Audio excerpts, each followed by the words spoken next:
Today is Tuesday and it's going to be all about Healthy Tuesday, health food. If there is one trend that, again, everybody has been going on and on about, it's about gluten-free diet. Busting that myth for us. What's the good, what's the bad, what's the ugly of gluten-free diet is Manjari Chandra with us here in the studio. Thank you, Manjari, for joining us one more time. Thank you, Sonal. One thing that everybody is really buzzing about is gluten-free food. Is it meant for everyone, number one? To start with, there is a disease called celiac disease, and there are patients who require to be tested and to be put on gluten-free diet. So that is something that exists, and a lot of people need to do that. So that is the good part of it. There is a severe amount of problem associated with eating gluten in people who can't digest it properly, and that's known as a celiac disease. People who have antibodies that are formed when they eat gluten, basically. So the good part is that we are able to diagnose and we are able to put people on gluten-free diets and give them better. Only if you're diagnosed. Yes. What about people who are just following the trend because they feel it's healthy for them, it's good for weight loss? Yeah, so in fact, I was reading a stats, this is the Harvard T-Chan publication yesterday itself. It says that 83% of people who are on gluten-free diets actually are either misdiagnosed or just doing it like a trend, you know. It's very small percentage who actually need it. So when you go on something which is trendy and you try to adapt a gluten-free diet, just thinking that it will make you better and healthier, there are many pros and cons to it.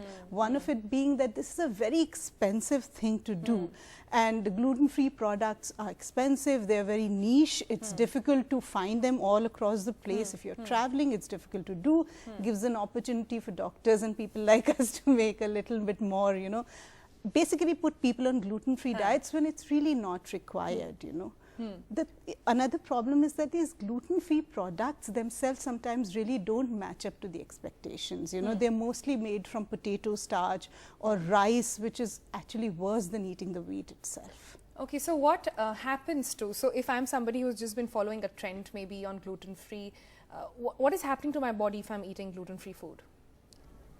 One, it may help you for some time if you're looking at weight loss, if you're cutting down inflammation, because gluten is a difficult protein to digest. But on a long term, it's not a good idea. As discussed, it's difficult to eat and find the alternatives. Two is that it may lead to some amount of malabsorption. It may also lead to, like the publications say, that it leads to iron and calcium deficiency.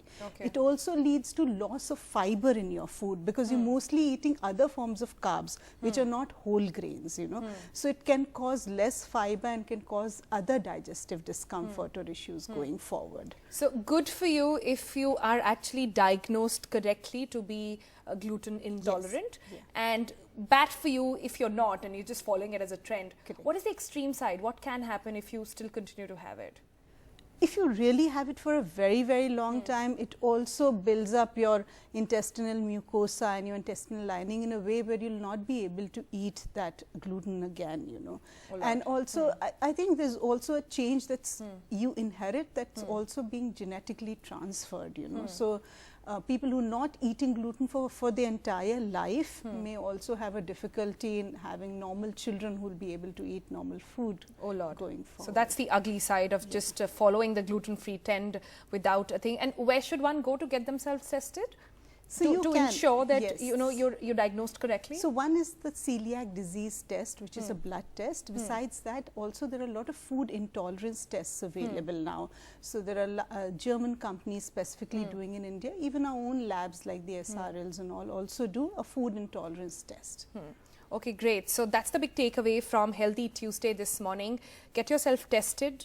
The correct test. If you're diagnosed well, that's the only way to go forward. If you aren't, then do not go on a gluten-free trend because it's not good for you. Thank you, Manjari, for busting yet another myth for us this morning.